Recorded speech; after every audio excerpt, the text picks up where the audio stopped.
doing my postgraduate I think that's all. internship in Shell. See So you tomorrow. the truth is, What's this? um, Where are you coming? during the process This where of are you coming? Come in now, because I'm in the office. okay, so while I was doing my postgraduate internship, we as geologists, I can see a lot of geologists. Shout out to Dr. Ifetubore in the as in she has been an inspiration. So she is one of our lecturers in the University of Benin. So she is in the West Benin too. So um the roles of a geologist of a petroleum geoscientist when I was in Shell, we tend to analyze well logs, tend to analyze seismic, and one day my supervisor was telling me that most of these things we are doing, they can actually be automated. So how do you automate rather than sit down and if you are to transfer like 1 million rows of Excel, maybe you have to transfer 1 million files from one system to another or from one platform to another. Are you going to be doing it manually? It takes time. So something that even struck my mind was during that process when I was in Shell, Schlumberger actually introduced what they call a smart drill bit. The drill bit will predict the the the next formation. Okay, okay. I don't know how I'm going to break it down for those that are not geologists actually, but it's like you are predicting the next body of rock or maybe of sand you are going to meet while you are drilling. Let's take, for instance, you are drilling a borehole. You definitely see sand coming out. So each of those sands, they have their own different layers. So they brought about the smart drill bit, and that is something that is very innovative. And I was asking myself, how did they come about this? What is the inspiration behind it? So I went into research and I found out that that was the first time I heard of the term AI, artificial intelligence. So I keep so that was something I was just trying to just research on, but because of the fact that then I wasn't much interested, I just had to just let it slide. So when we finished, I moved to Lagos and then trying to get jobs, trying to to make sure you can make ends meet. Um, a colleague of mine called Collins already started doing data science. Initially, when actually told me about it, I was like, this data science stuff, what they do. It's not really something that actually fancy. But I noticed that Collins was was thriving in it. What even got got my attention was he got a job with it. I was like, Collins, how did you do this? He said he learned on his own and he was like, okay, this is where you can actually learn. And I was like, oh, okay, that was where my first learning on data science came in. He gave me his login to one of these this site called Data Camp, and I started learning from there. Despite the fact that he gave to me, I was not really serious, but that was where it started from. So can you go to the first slide? The next slide, please. Now, imagine waking up one day to find out that your job no longer exists. It is true.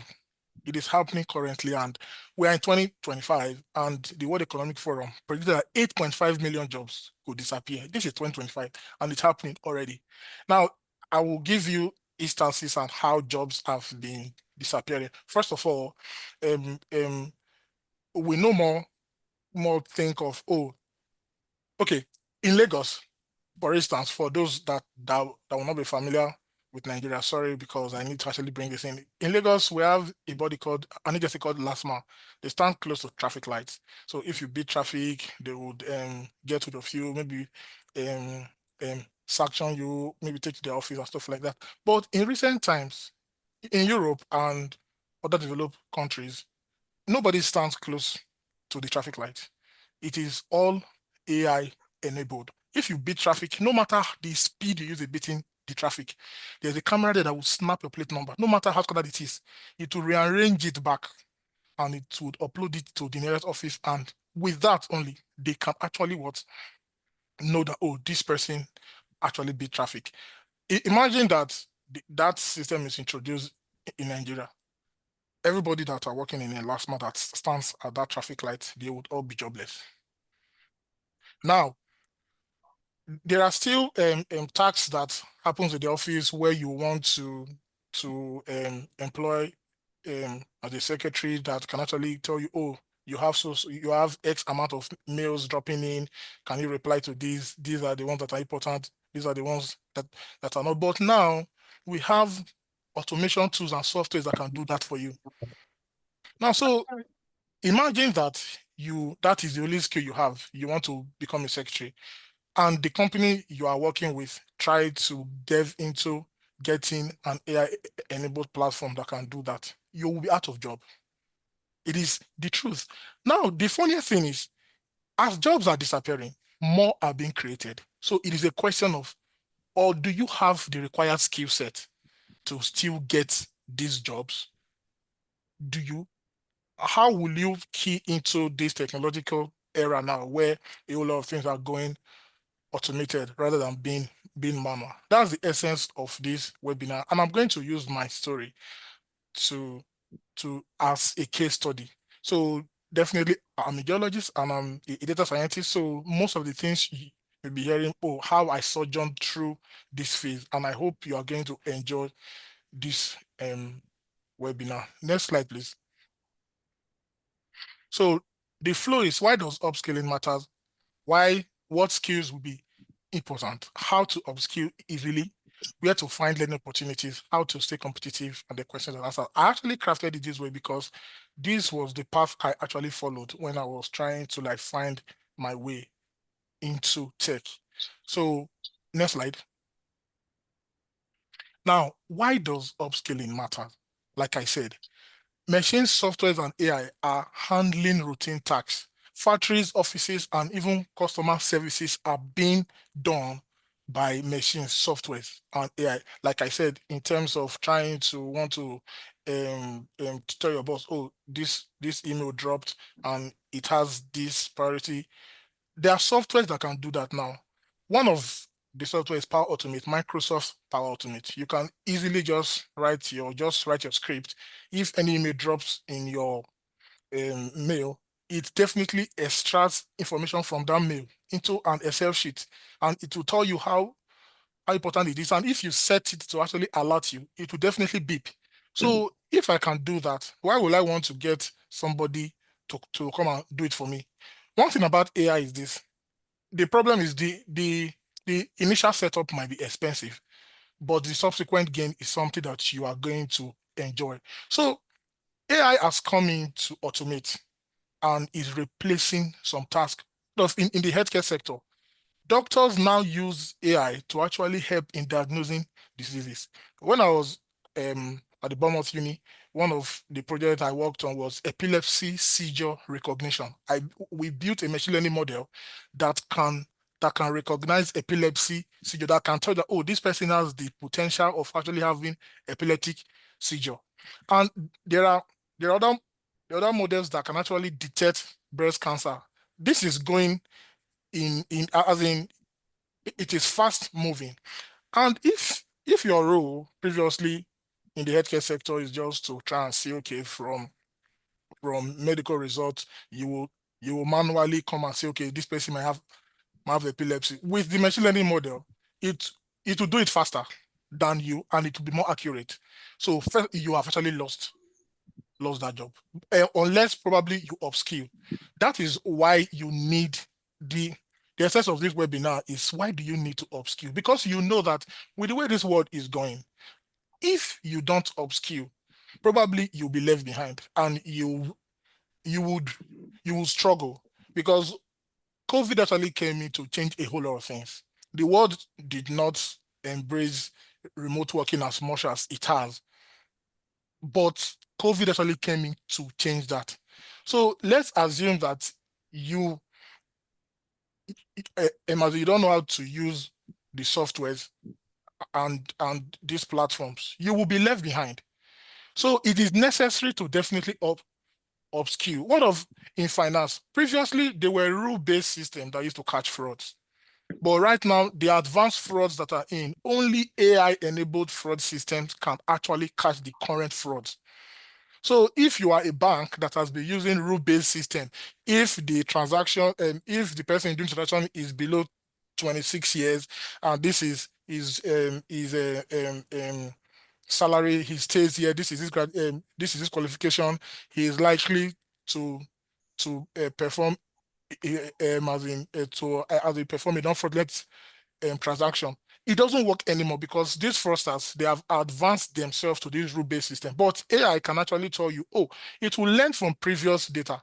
The essence of machine learning is, oh, I have got X amount of data that has happened in the past. These are things that have happened. Okay, I am learning from them. From these things that have happened, how can I predict future occurrences? That is where machine learning comes in, and AI and then every other thing.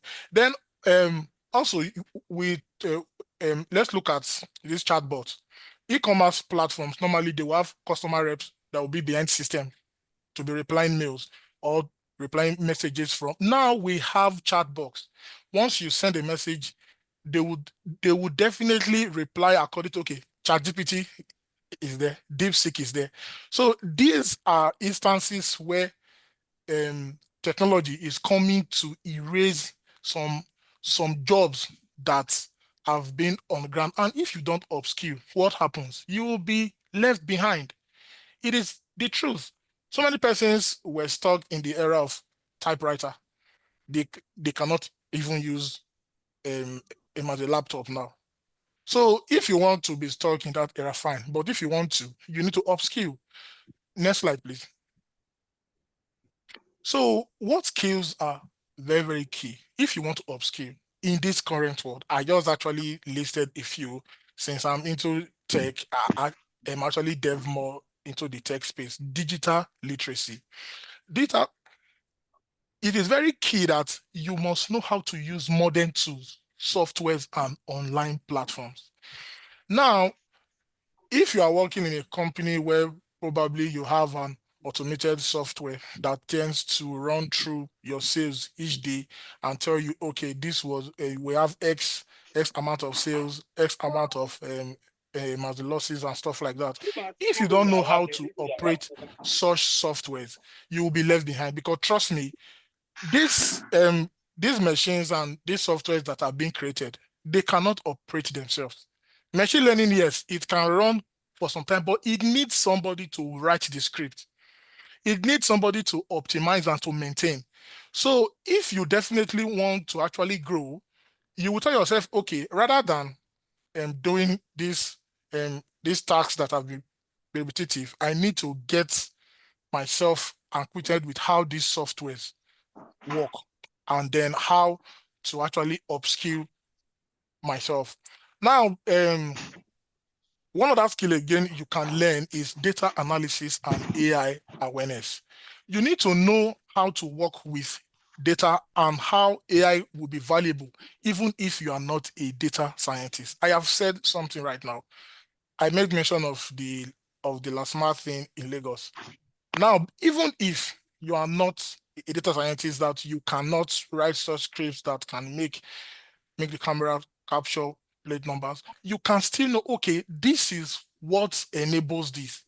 Even if you don't know the technical workings behind chat GPT, you can know, okay, this is a large language, this is an large language model that it is garbage in, garbage out. Most times they tell you, whatever you give, you feed to ChatGPT, you have to confirm because of it is the not as in it learns from the frequent usage. ChatGPT is smart. We are the ones that make those AI platforms smart because the more questions we feed in, they go in and and they definitely check through, okay, which are the keywords, and they will replicate it. They will always tell you, always confirm. Now, something else again is cyber security basics. This is very key because we are in an era where persons can come in and send you phishing mails. Please click this link and then help me buy this. And at the end, they are compromising, they are phishing your platforms for passwords and everything. Most of the persons here would have fallen victim of such because that is why you need to be cyber security aware because in this era, AI has its own good. Likewise, it has its own bad. Yes. So if you are not aware of the basis of cybersecurity, you are going to keep falling because I have heard persons, oh, that was how money was moved from my account. That was how my Facebook password was changed. So, but if you know, okay, this is how to check a phishing website. Oh, if it starts with HTTPS, okay, start with this, start with that. So being aware alone I is don't a get the skill. documents now. She has to come to. As in being aware alone is a She has to skill. send an email if anybody is supposed to get it for being being aware alone is a skill that you need to have. And then cloud computing and remote collaboration. When the word cloud came up, a lot of persons wanted remote hybrid. There are platforms that has enabled remote working, seem like you are in the same space. Version control software like GitHub, Zoom, like what we're having now, we're actually having a meeting on Zoom. And Zoom is one of the platforms that have come into play since COVID. We have platforms like Microsoft Teams. So, and then we have cloud platforms where probably a company will have to have previously, let me let me make this analogy. Previously, companies tend to host their databases on site, that is in the company premise. But what happens if fire erase such? All your data will be lost. So with that, persons now came together and said, okay, we can actually make this. Let's have a server in the cloud where we can save details, even if the on-premise um, uh, as the building gets born, your stuff are still saved in the cloud. Most of us use iPhones here. You will keep saying iCloud, iCloud. What is the iCloud? The iCloud is in the space. It is not, you are saving to the iCloud, but it is in the space. Even if your phone gets missing and you get a new phone and you sign in, everything comes back. Um, your WhatsApp backup is in the cloud. Um, Google Drive and then Google Docs, they have potentials to be saved in the cloud. So if you are aware of, oh, okay, this is how it is being done, it is not just about using a smartphone. Are you smart? So knowing about cloud computing and remote collaboration tools is a vital skill that you need to if you want to upscale. And then in terms of the technical skills, programming and automation, you can choose to. You can choose not to. In the tech space, we have technical and non-technical. We have project managers that are not coding, that are not doing programming. They are still earning much. But then it still goes back to having the AI awareness because when you want to be a project manager, then you have to know platforms like Jira, how to use them, how to actually delegate, how to use Primavera P6 to actually tend to delegate duties. So these are just few technical skills that you need to if you want to upscale in this current world. And then the soft skills, they are not still left behind because you need to develop emotional intelligence and communication. Working from home can be very, very nice until you get depressed. um, it has been shown that working from home, people usually get into depression more when they work from home for a very long time. And you might lose your sense of social touch. That's why most companies right now they have adopted the hybrid role. Okay, you can work from home 4 days and come to the office once. Having to be around people, having to share one or two challenges with people actually comes a long way. So if you are not emotional as in you don't develop emotional intelligence, it will impact how you see things. Adaptability and willingness to learn. If you don't, if you are not willing to learn, you cannot go further. It is it is a fact. When actually when I actually started, I learned Python first. So from Python, I saw okay, what can SQL do? I learned SQL. Right now, I have learned Databricks and then I'm moving into Ultrix. It keeps going. That is why they always tell you you must be adaptable, you must be flexible. And then creativity and innovation. You can't be in this tech space without being creative. The truth is, if you don't want to be creative. You just have to just remain where you are because you can learn one language today. Tomorrow it becomes obsolete. Let's take a look at Fortran and Pascal and Kobo. Those were languages that were invoked previously, but you don't talk about them now. Those they call them low-level languages. If you are good in Fortran, Pascal, you cannot use Python, C Sharp, Java, right, until you have upscaled. Those programs will definitely make you have the foundation to definitely upskill. So in any way, as much as technical skills are still needed, you still need to develop soft skills. Next slide, please. Now, how do you upskill? How do you upskill? Um, I would I would use myself as a case study here. Um, First of all, like I said, a colleague of mine, Collins, actually was the one that introduced me into the data science team by giving me logins to data camp. And then previously, I still had classmates like them, Afe, Solomon, that were always because okay, there was a time I was speaking with one of my friends. Okay, Afe called me and he was not in the country by then, so he was asking me, "What's up? What are you doing? Oh, how is everything going?" I said, "Oh, I'm just here. I'm just." I was stuck in one place. Like my mind was, if it's not geology, I don't want to do any other thing. But it does not work that way. It does not work that way. What if and then after talking with Afe, I I went back to my own drawing board and I said, why not think about how to apply this technology in geology? It is the truth. Because most of these geological um, processes, they are risky. Imagine having to sit down and you are sitting on your system analyzing petrol logs for like 8 hours a day for like 2 months. First of all, your eyes is at risk.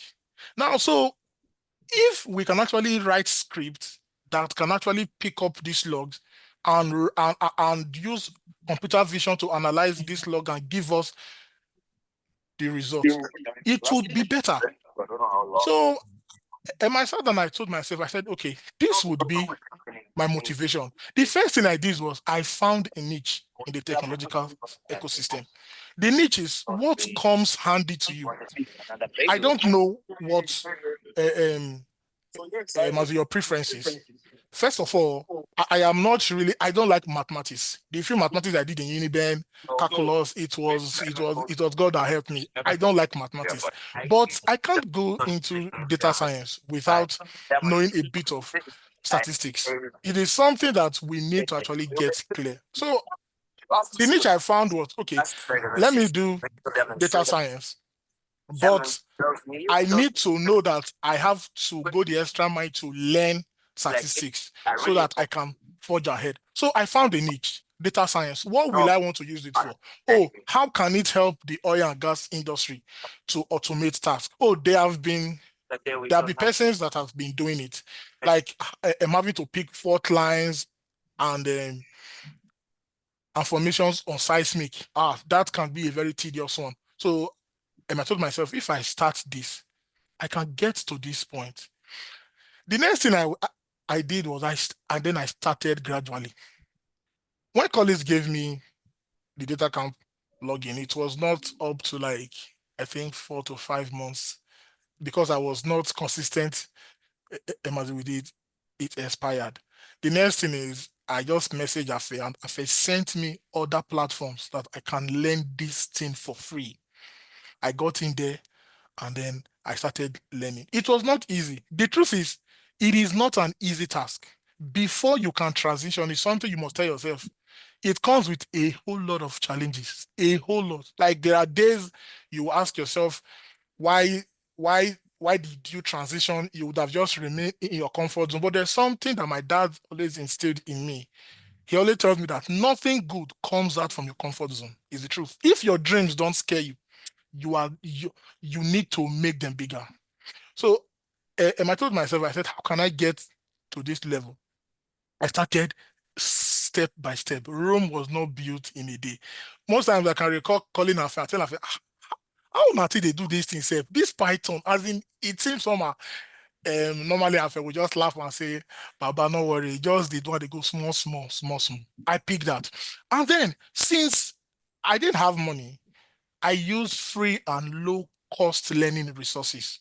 Oh, I had a friend Collins that could give me the Takam plugin. As at then I didn't have the money to subscribe for it. Even if I had it, I had other person that could have used the money for. Everybody knows about the Nigerian factor. That was where Afe came in handy and told me, oh, you can go on Udacity. The link Afe sent to me, I have sent it to over 100 persons after then. Like, oh, go on Udacity, learn this, go on YouTube, learn this, learn that. So the first thing is there is no excuse for not upskilling. It is the truth. Saying there is no money, there are so many free resources out there. I'm going to come to where there are some of the free learning resources. So because and one thing again is be mindful of free things. When you get something for free, you might be relaxed. It happened to me because since my it is already there now. Anytime I can go back and go and check it. But what Afe did not relent on was he was always calling to check up. I had friends that were willing to push me. Like they found out that this guy is becoming so having good friends and family around you, it is something that you need that you should be grateful for. My friends were on me. Guys, you must do this, you must do that. Out of that, I said, okay, let me. So using free and low cost learning resources is very, very key. And then stay consistent, but be flexible. I can't say I was 100% consistent, but overall, I think I was above average. And then I was flexible. At the time, I said, okay, this Python is becoming somehow. Why not switch languages? I told myself, I said, if I switch languages, it is better you move one step at a time doing something than trying to do everything. You would not be a guru. So I came back to my drawing board. I was always looking for something to motivate me. A big motivation was when my friend Collins got a job in Abuja. He relocated from Lagos to Abuja. I told myself, I said, okay, they play. Your mates go waka leave you. And then I said, Omo, I just have to. And then another colleague of mine got a scholarship, PDF scholarship to France. He was doing fine. And he actually built a model that can predict pore pressure. That is something that I told myself, I said, this is not what, as in, if Joshua can do this, what is wrong with you, Wede? I came back to my drawing board. This journey will test your patience. I will tell you for free. It will test your patience. It will test how consistent you want to be. But like what I tell people, if you move to Lagos at first, Lagos would whine you to a point that you want to move out. But as at that point, don't move out. Remain. That was what data science wanted to do. I wanted to quit, but I said no. Let me just stay. The next thing is join a learning community. I already had friends, Solomon, Afe, Joshua, Collins, Charles. They were already um, um, um,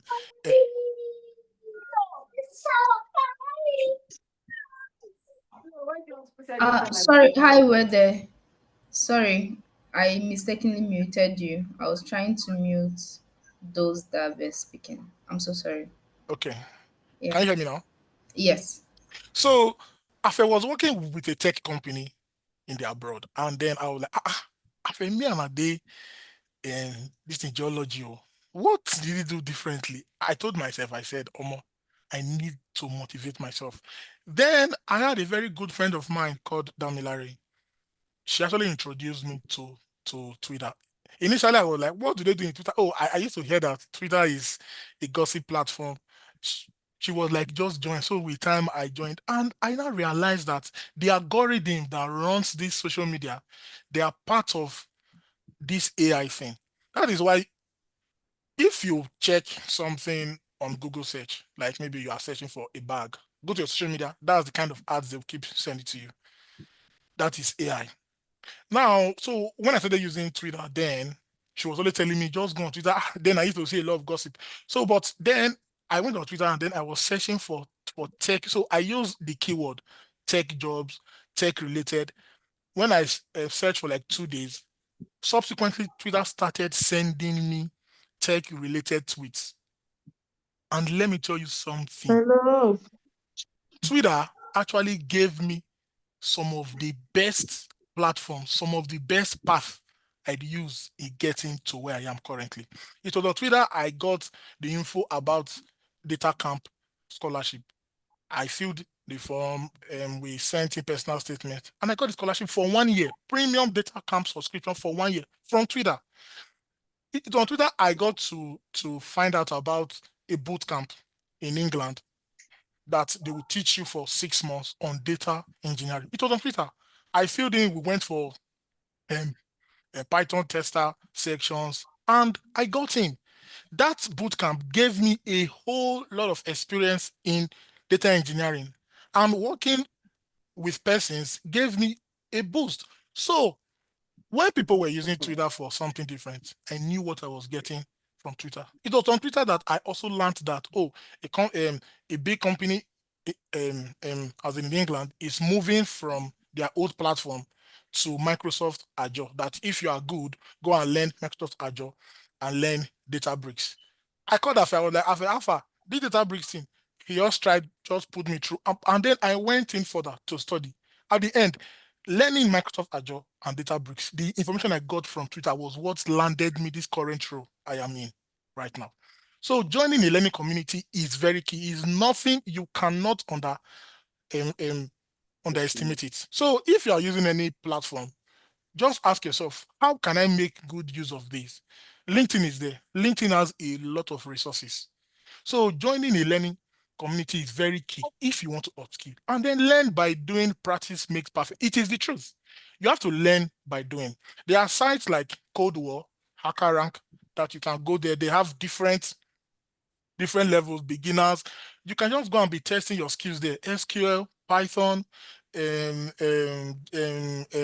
Java, just like that. They are free. You sign up for them. Sometimes you can come in to have like a group conversation.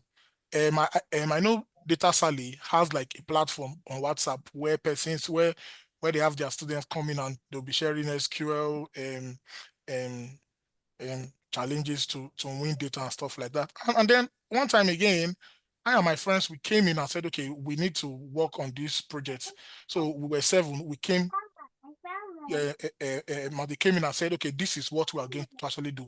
We have to break it down and we will do stuff. Now, you can be solving real life problems to make learning more engaging. You can join competitions on Cargo. Cargo has competitions. You can learn and win. Data Camp has. I have seen several competitions on Twitter too. You cannot learn this without practicing because if you leave it, it is going to leave you. And coming back, probably by then the world would have moved on. Next slide, please.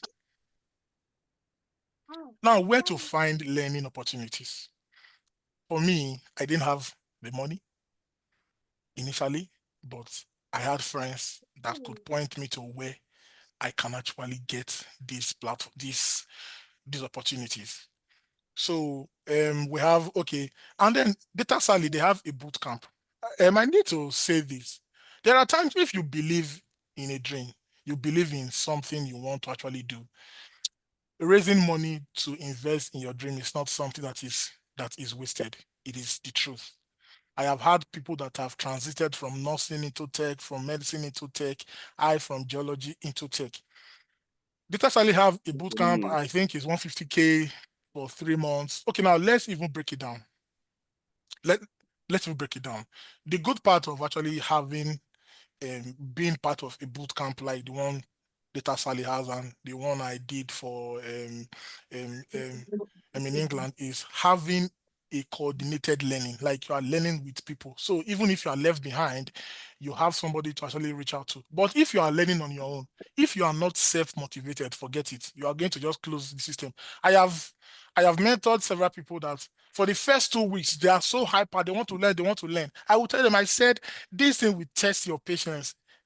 They tend to to laugh. But for 3 weeks or 1 month into this, they'll say, the thing not they interesting, not sweet, I beg. But if you have people you are learning with, you will definitely have the motivation. So um Coursera, EDX, Udemy. Thanks to Afe for telling me about Udacity. Thanks to Collins for telling me about Data Camp. And thanks to Dio for telling me about Plural sites and stuff like that. Even Google, every time, if you go on Google site, they do these skill up trainings. Microsoft too, they still do it. And if you're looking for tech and coding specific resources, you can go to Harvard site, go to Free Code Camp, and then you have business and soft skills academies like Hotspot Academy. Most of them, some might not be free. They will have vouchers or they will tell you partake in this challenge and you will win something. And when you actually win, they would give you the subscription for free. And something else again that you don't need to undermine, community and peer learning. I am a testimony for what Twitter has done for me, Twitter and LinkedIn. If I see Twitter, I am a testimony and I will keep saying it over and over again. Twitter has done more for me than any other social media. It is so funny when I do say it, and every day I keep thanking my friend Damilare for actually letting me for telling me to come on Twitter. Till today, I still learn from Twitter. There, there is this guy I follow on Twitter. Every week he drops um, challenges. When somebody drops a challenge, he will then bring a solution. That is something. Don't underestimate such. Even LinkedIn is somewhere that is for data. I think is for knowledge sharing. Don't underestimate them. Even on Facebook, even on Instagram, this platform, the algorithm that runs this social media is still AI. It is the truth. It's still AI. Back in Bournemouth Uni, I built a model that can predict fake comments on social media. When you send a comment through it, it will detect is it spam or non-spam. Then if it's non-spam, it will go through. If it's spam, it will delete it. So community and peer learning is very key.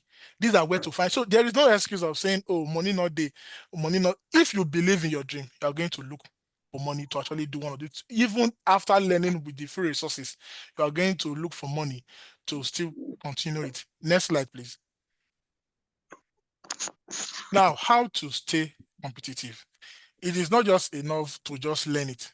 It's not just enough to learn that I can write Python codes, I can write JavaScript. Oh, I know how to use Jira. I know how to use Primavera PCs. I can use Databricks. No, you have to continue learning. Like I said, the transition is here. Databricks has been there, but the difference between for persons that are into data analytics. The difference between Databricks and Python and SQL is that Databricks is a distributed platform. If you give Python and SQL 100,000 rows of data, Databricks will process them faster compared to what Python and SQL will do. And most times, Databricks, each of these um, cloud platforms, they have their own Databricks platform. So you are not even using your own computer. One of the problem that is associated with data analytics is how can you afford a personal computer that can run high GPU? It is not about just getting a system. Can it process?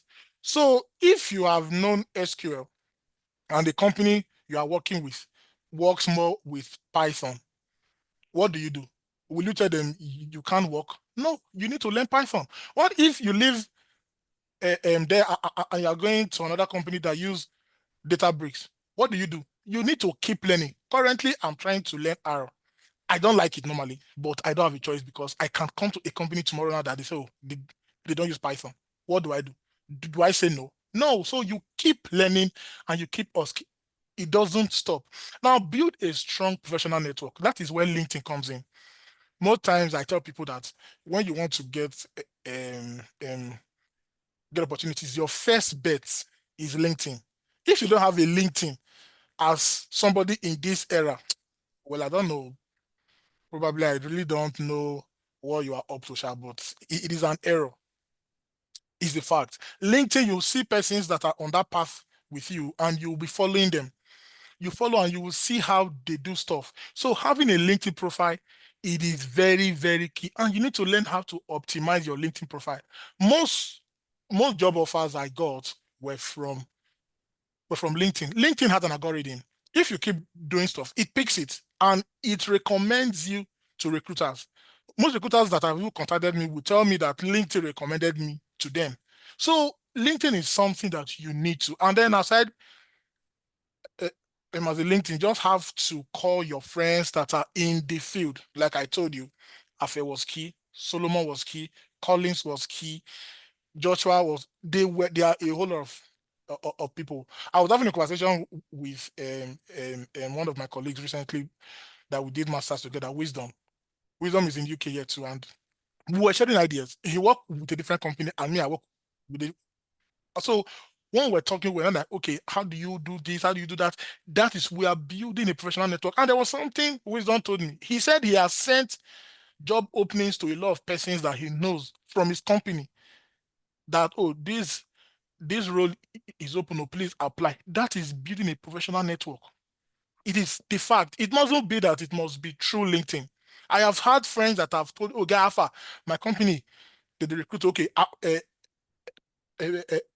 must they apply. Now, one thing is, if you are prepared and the opportunity comes, you will not let it slide. So building a network is very key. Join coding challenges. It is the fact. HackerRank, Code War, Cargo, they are all sites where you can learn. You mustn't have to wait, oh, make a fair get work first. No. You need to keep learning and get it better. When you keep learning, you get better. Gain hands-on experience. As in, this part is with as in internship. We have virtual and we have um on site. There is this site, I think, oh, I've forgotten the site's name. They offer virtual um as internship for data scientists. So there is no excuse of saying, oh, I didn't have a platform. And they would even give you reference that you did a virtual internship with them. One thing I learned moving to uh, as in England taught me that no matter the small efforts you are doing, they will definitely speak for you later. When I was uh, interviewing for my current role, there were questions they asked me that aside this, what have you done? They want to know, what have you done outside this? It mustn't be, oh, I worked with this company as a data analyst, as a this. They want to know what are the soft skills you still possess. And if you don't work in a place where you gain hands-on experience, how can you have soft skills? That is one of the dangers of remote working because you keep working on your own, and when you're in the group of people, when you're with a group of people, you will tend to now be shying away. Your social life is gone, and you cannot function in a team if you have. So that's why most times you say, okay, even if just try to be in a community. Sometimes again is keep your resume and online presence updated. I will keep saying it until back in Nigeria, I had one CV for every job. Every job, whether Shell, Chevron or Schlumberger, one CV. Coming over in Bournemouth Uni, we had a career section, and you need to tailor your CV to the specific job you're applying for. You cannot have one generic CV. It's not possible. It's not possible because every job has its own specification. Something else again is that's why LinkedIn is there. LinkedIn is like a mini CV that is online. Always try to update your LinkedIn profile. Oh, if there's anything you've done, update. If there's anything you've done, update and keep your resume. And one thing again is it's not about how long your resume is. No. What are the informations that are in the resume? What are the info? So and then the next step is stay adaptable and open to change. Is the truth. If I had told myself that I wanted to be on just Python, I would not be in the role I am in right now. The role I am in, we are using Databricks currently. Databricks, that's what we use. Though Databricks can integrate Python and SQL, but if you are not versatile with Apache Spark, which is the underlying engine that runs Databricks, there are little things you can do there. So I told myself I need to be flexible. You cannot just say one rule fits all. the next thing is practice interview and communication skills. Interviews, some persons will say, they feel scared, but with time, there was a time I was applying for roles that I wasn't qualified for. Do you know why I was doing that is when they call me for interview, I want to be able to speak. Let me hear the feedback they will give to me. Most of those roles, I got unsuccessful mails, but I learned something. So when it came to a role where I knew that, okay, I know what I can say, I have learned from those other roles to actually um, um, um, contribute what I can do. And there is something one recruiter told me recently. He said the reason why they will give you a coding challenge is, they want to test your technical skill. But the most important thing is they want to know, can you be able to explain what you have written down as a code to somebody that does not know? Because at the end, most of the stakeholders, they don't understand the jargons and the technical things you have written. I did a placement with NHS England, and then I built a model for them that predicts performance. Most of the directors, they really don't know much about machine learning. Why would I be telling the director about support vector machine, logistic regression? They don't want to know what is the importance of this model you built. When I was presenting, I had to break my slides into 4 parts. The first part was for those that understand the technical things so well. A second one was for those that don't really understand. The third one was, okay, those that can actually pick them. And the last one was for people that don't even know anything technical. And then at the end, it came up that one of the directors asked me that, how was I able to explain this complex thing in this way? I told him, I said, this is what I have been learning over time. My experience in Nigeria taught me a whole lot. I knew how many love letters I got. Love letter is a successful emails from jobs after you've talked heaven and earth. But with those things, one of my friends now called me Charles. Charles said, "Oh, where they take this book? This book is brilliant answers to tough, smart, okay, brilliant answers to tough interview questions." I read that book from beginning to end, and I understood that when you are answering questions, use the STAR approach. They want to know, okay, the situation, the task, the action, and the result. And I apply this. And one thing again, too, is Yes. communication skill. When you are communicating your insights to stakeholders, it is not about having too many chats. No. The the new the the new more is less. And ask yourself, the people that might be saying this, they might be some persons might be colorblind. You need to do your presentation in a way that everybody can access it. That is where communication skills come in. So if you do this from keep, build, join, gain, keep, stay, and practice, I believe you're going to stay consistent. The next slide, please. Now, so and just to actually wrap it up, this is a personal story that I've said, and then everybody have their own story. So, and I believe moving from geology into the road I am in now, it wasn't just rocket science. There were challenges. There were days where I called Afe. I said, Afe, I beg, I don't tire. I'm confused. Afe will just say, just the do and they go, no worry. It go click. It go click. Even me right now, I am not a pro. I'm still learning, but I still keep telling myself, guy, you will get there. You will get there. Gone are the days where you tell me that doctors and nurses are the highest earning in the world. Have you seen the checks of some tech guys? One thing I believe is with with steady movement, I believe in Yeah. taking a step at a time. I don't want to remain on one plane. I don't like mediocrity. I always want to move forward.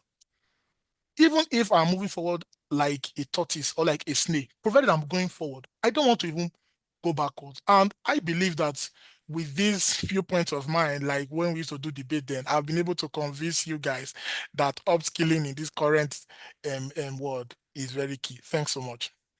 Papa. Clap for her now. You guys Okay. did not clap for me. Wow. Oh. You I people just should ended my debate now. That's so that's so interesting. Thank you so much, Wede. You That's very amazing how you moved from geology to tech. Thank you for also sharing that the journey was not easy, because I think that's something we hear out there in the media. People just come and tell us, oh, become a data scientist in 2 weeks, become a data scientist in 1 month, you know and it's actually great to hear from someone who is in the field that it's not going to be all rosy. There are times you feel frustrated, there are times you feel like giving up, but you just keep at it. Thank you so much, Wede. So before now, we had some questions from on our registration form. So maybe we'll start with that, and then people who are here in the webinar can now ask what the questions they have, you know. So if you have any questions for Whether, please do well to put it up in the chat. You can type it in the chat, you can raise your hand, and he would call you up to ask. Okay, so the first question we'll be looking at is, okay, I think you've answered this one, how you got started. Maybe now you would get to answer, what's the best way to showcase my project to potential employers? That's a question someone asked. Okay, so the best way to as in showcase LinkedIn. LinkedIn is very, very powerful. Like I Mm, will always say every day. I have gotten I have gotten several offers from recruiters on LinkedIn. If your if your LinkedIn profile is well optimized, you are the algorithm will keep showing your your profile to recruiters. So LinkedIn is one key platform. LinkedIn is free. You don't pay. mm, LinkedIn that's is free. So that is a key platform. And then also having friends that are in the field, like I told you, mm-hmm. Wisdom, Afe, Joshua, Collins, they always call, Omo, Rosedale, what's up? You get so Yeah, aside LinkedIn, having networks your and network. connections, yes, that's the That's key role. amazing. Yeah. Okay. I think someone else asked how to get a tech job without tech experience in the UK. People are quite funny, you Okay, know. so like I always say, the technology actually is not just about coding because most people we think, Mm, oh, tech is coding. No, we have the non-coding part yeah. in tech actually. So Mm-hmm. somebody doing cyber cyber security. I have a friend, Olakpo, doing cyber security. He is not coding. Then if you are doing project management using Jira, using Primavera P6, you are not coding. So it doesn't mean that it must be coding, it must be Python, it must be this. No. So you can actually have a tech job in Yeah. England without coding, which Mm-hmm. which I think the tech I should assume is coding. You can actually get a tech job in England without knowing how to code.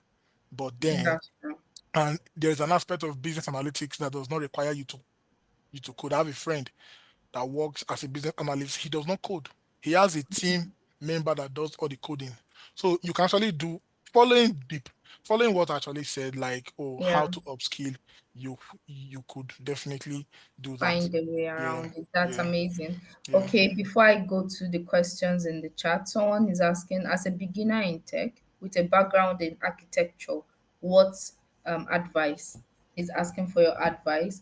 He has a background in architecture. Now, so having a background in architecture is even like two step ahead when ahead me that is a geologist because I think architecture, you guys we do a lot of mathematics and a lot of stuff. So one thing I would definitely say is ask yourself, what niche in this ecosystem do you want to go in? Do you want to go into data analytics? People don't know that there's a difference between um, data data analyst, data scientist Yeah.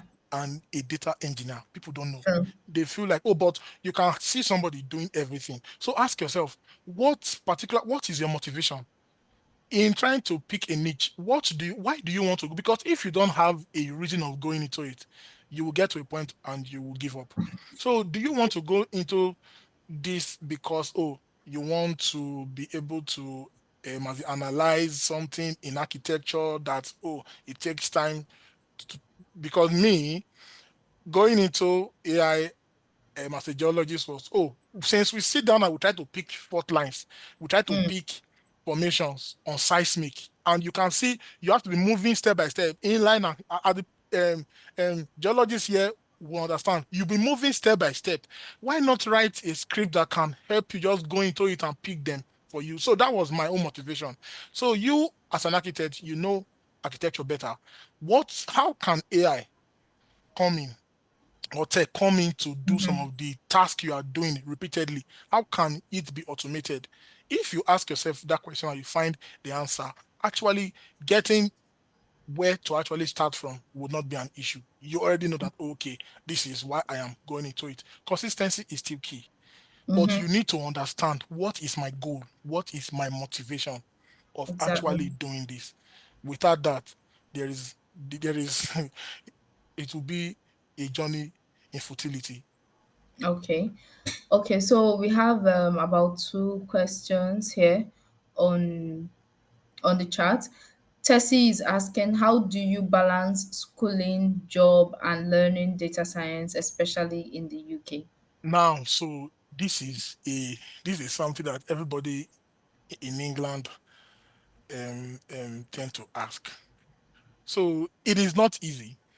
The truth is, it's not easy because trying to go to school, trying to work and everything. But then ask yourself that, is this what you really want to do?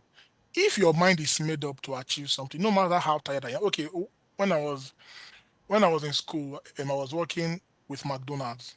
So, and anybody that has worked with McDonald's here will understand that throughout your shift, you will stand. You will stand. You are going to stand throughout. You are not sitting down. Now, Mm, but there is something I told myself: for every day I close from shift, no matter how tired I get, I will mhm, still devote like 1 hour. It is better I sleep off while learning, while trying to meet up my target for that day, mm. than not doing it at all. Because if you keep doing it, your body system will get used to it. So, yes, it can be tiring. It can be very, very draining. But when you tell yourself that, oh, this is just for the meantime, if I get this skill and I can apply to XYZ company and I get the role, this story will change tomorrow. I will not be doing this forever. So it is all about the motivation.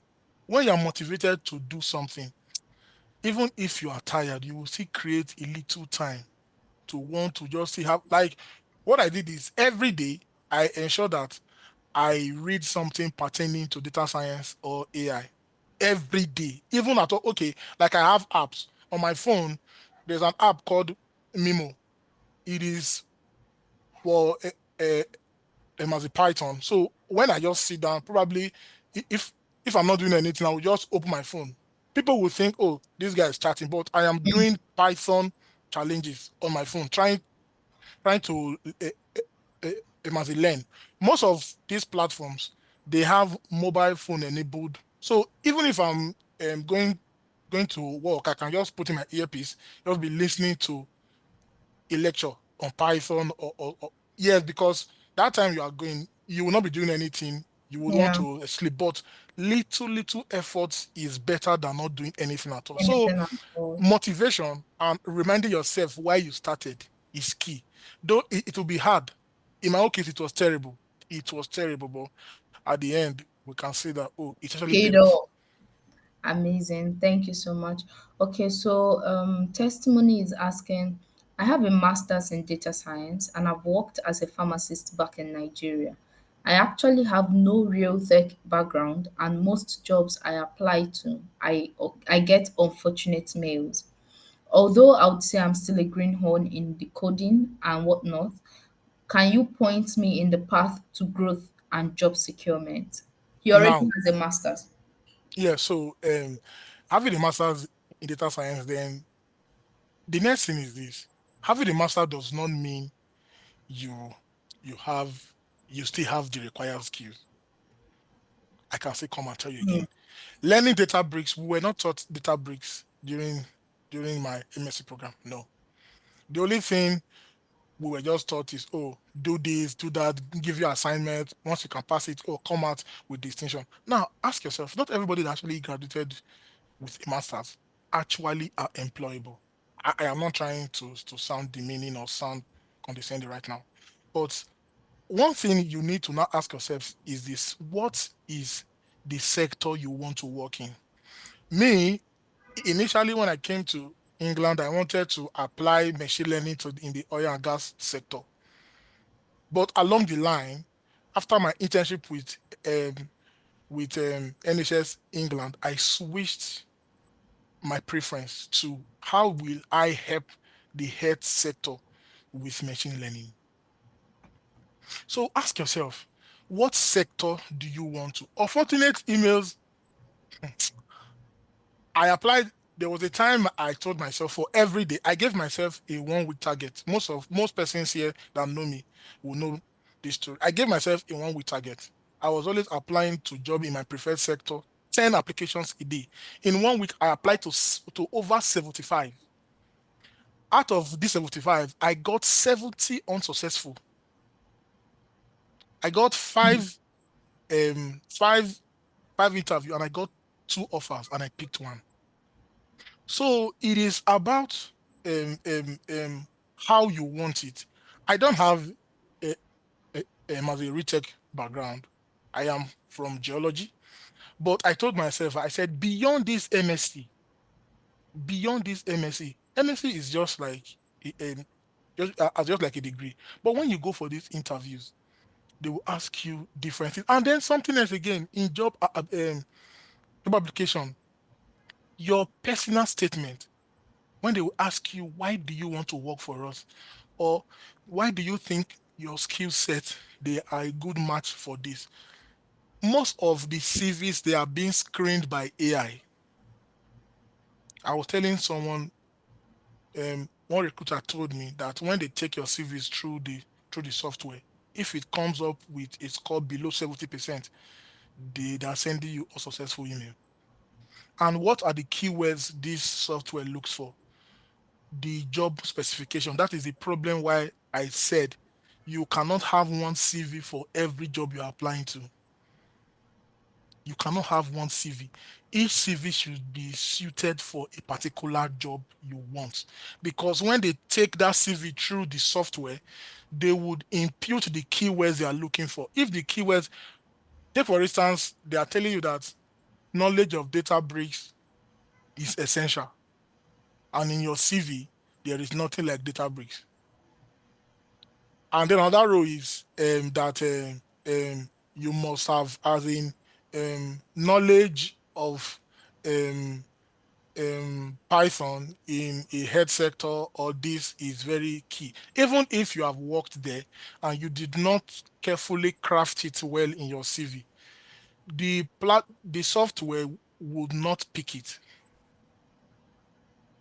So when you apply for jobs, check for what are the essential requirements and try to craft your CV according to what the job requires. That was the mistake I was making previously. I was making until a recruiter spoke to me about it. And this is me telling you now that the CVs you are seeing, no, it is not human that goes through them. The first stage is a software. A software goes through your CVs. And if there are no keywords it sees that can match with the job, forget it. You are not getting called up. So if your CV can be well tailored, your personal statement, you can tell them why you want to do this, why you are working. Oh, if they ask you, why do you want to work for us? It's not just enough to say because I have the required skills or I feel my my skills will be, that is a generic response. They might even feel like you copied it from somewhere. But if you go in depth and you try to speak, it is very tedious. There is difference between applying to a job for just the sake of it and really applying for a job you want to get. So my own advice would be go back, look your CV, and ask what have you done wrong previously and what have you not been adding to your CV that you can add, and I can share um, a website that can help you to, so whenever you see a job publication you can copy the job specification on the site and you upload your CV. It will match your CV to the job and it will score it. If it scores below 70, it will tell you to update this so that when you apply, you stand a better chance. Job Looking for a job is not just about just applying, but you need to still, since we have technology, you need to still use technology to still help yourself to still get this. So that is just my my own advice though. All right. Thank you so much, Whether. I think you have really, really, you know, drawn it in a very open way for us. We have heard from you. We have learned a lot. I've been writing notes here on my end, and for me, it's also a learning curve, especially when it comes to how to package all that you've learned and present them properly for others to see and acknowledge. Thank you very much, Wede. And thank you also to all the participants. I don't know if you have a word or two for Wede. For me, it's thank you. Thank you so much. Thank you for giving us the time. Thank you for, sharing your experiences with us and all of these tidbits. Um, we are Oh, quite so wait, hold grateful. on. There are still some questions in the chat. I don't know if probably maybe there can still be a little time to just answer them. I don't know. But Okay, I'm if just, I don't know if there's one I missed, let me yeah, see. because I've been seeing a couple of. I see one. I have a master's in data science and I've worked as pharmacy back in Nigeria. Actually, Yeah, have no real. that's the Oh, one we okay. just That first one. answered. Yes. And then how do you balance? There is one more I just saw now. You can also build more pet project. Oh yes. This is Mm-hmm. like a contribution. A Yes. contribution, yeah. Yes, to your GitHub profile. Yes, very Yeah, I key. think so. The one I probably missed was the someone who is asking said for someone interested in education and learning tech Okay, skills, what tech skills are necessary? okay. I think that's the one I missed. So for someone so interested in education and learning, what tech skills are necessary? Um, Actually, the if you want to learn, you don't really need the tech skill to really learn because you are coming to learn the tech skill. So the first thing you need is tell yourself the truth. What is your motivation? Because I will say it again, tech will so test your patience, and oh my God, it will test it like it is not even about this is it. It will test your patience. Oh my Wow. Jesus. There is nothing like there was somebody that was telling me, can he learn Python in 3 days? I laughed. I said, even me, I don't even know Python as much as I want to even know it. They let alone you 3 days. So the first thing you need is you have to be motivated in the right way, like so that when the when the challenges comes, what do you tell yourself? Do you just tell yourself, man, I beg, I don't try, let me leave it? You need to be motivated, and then you need to ask yourself, this skill you want to learn, how do you want to use it? That will guide you into the aspect of tech you should go into. It is not just I'm talking about Python SQL because I am a data scientist. There are other roles, project management, product management, a whole lot of other roles. And if you can tell yourself that, oh, okay, um, this is what I would want to do. I want to come in and see how I can help this industry or this industry. Then you tell yourself, okay, this is my motivation. So when tomorrow you feel tired, you feel weary to continue, you will remind yourself why you started. There were times I wanted to actually quit. It's the truth. I felt always tell me, guy, what did they do you? You they do and they go small, small, not kill yourself, small, small. But then I am the one now telling you the motivation is key. why do you want to do it? So um you don't really need the tech knowledge. What you can just need is okay, why you want to. Then when you start learning, you you as you are learning, you are doing your own personal studies, and you see that you get better. I did not have any tech knowledge. The closest I came was when we did computer science in Uniben, Fortran and Pascal. Fortran and Pascal, where we drew flow charts. They are not even relevant. Well, I don't know whether they're relevant, but then I stand to be corrected though. So I didn't have any tech knowledge until Colin said, "Oh, your guy take." After say, "Your guy take this site."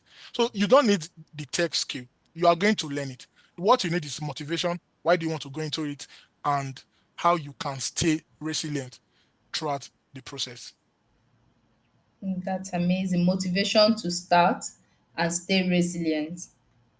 That's great. Thank you. Someone just posted something now. I don't know. We have 2 minutes on our time, so maybe they can respond. He's asking, is Python and SQL especially enough, especially for geoscientists trying to link AI to reservoir studies? Wow. See, Python and okay, I can talk of Python. I don't know. Okay, for SQL, probably you might be able to run some, but for Python, let me give a brief on how Python can help in reservoir studies. There is a part of data science called computer vision. So what you do mainly reverse studies is go through production logs, go through probably well logs.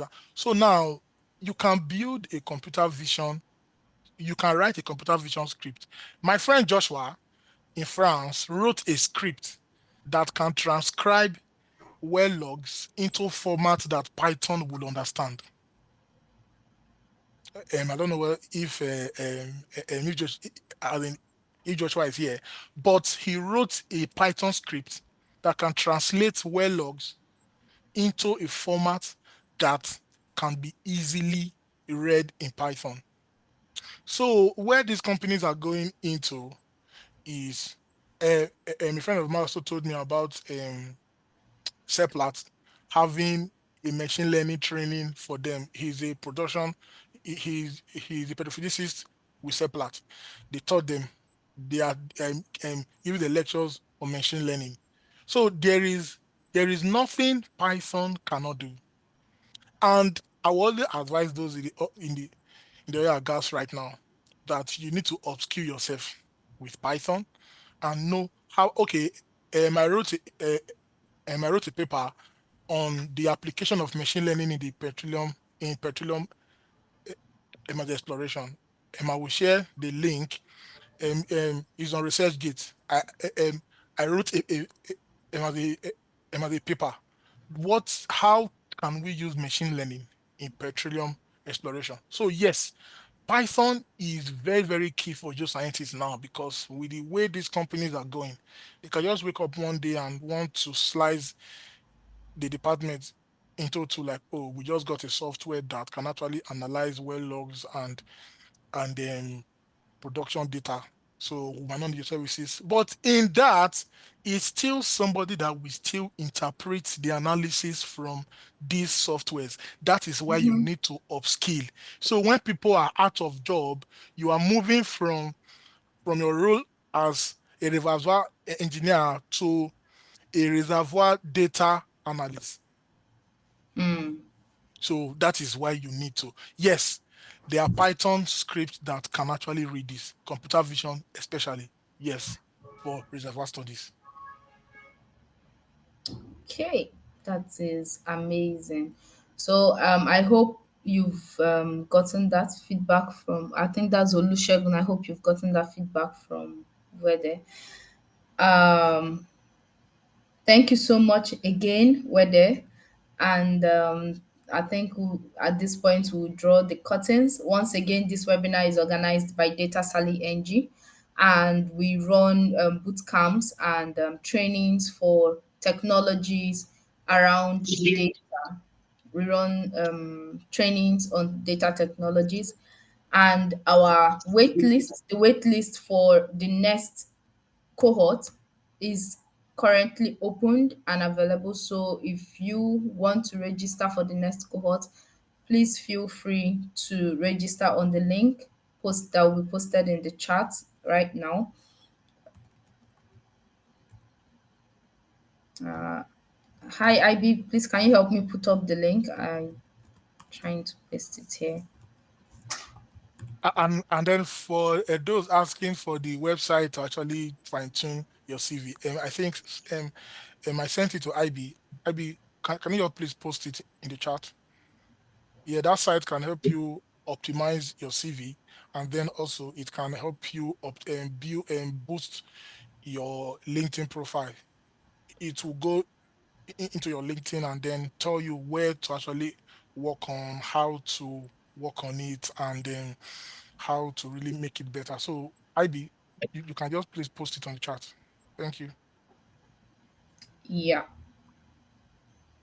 So, and also the recording for the webinar will be posted on Data Sally's YouTube channel. The links will also be shared to your emails after the webinar. So do look out for it. Do look out for it. And also, you can go through them whenever you want to. And you can also, register on our wait list for the data Sally bootcamp that will be coming up by end of April. By April, yes. Okay, thank you very much, everyone who attended. Thank you for making out the time to be here today. We do hope that you have, gotten a lot of information that you can work with, things that will boost your understanding and help you upskill your